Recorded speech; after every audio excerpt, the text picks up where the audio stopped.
So the Supreme Court had before them the case that could end same-sex marriage. It was brought by that one Kentucky clerk who refused to do give out same marriages to same-sex couples. Kentucky decades ago, literally a decade ago, more than that. And she had been used by the far right and the evangelicals to push this to get it to the Supreme Court. And now the court had to decide whether or not they were going to hear the case. And I'll be honest, I thought that was a foregone conclusion. They would hear the case, they would send it back to the states, and chaos would reign. I mean, basically, southern states will criminalize homosexuality again. It would be exactly what you saw from Roe v. Wade.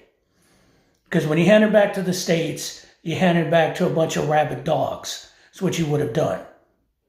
And upended people's lives across the country. But for some strange reason,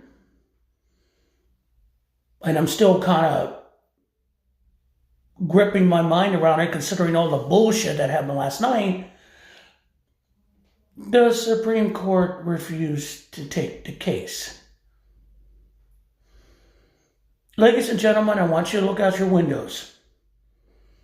I'm pretty sure pigs are flying today. Because something weird happened there. And this is not boding, trust me, this is not going to bode that there'll be other decisions that the Supreme Court won't take up and destroy, like Brown versus the Board of Education.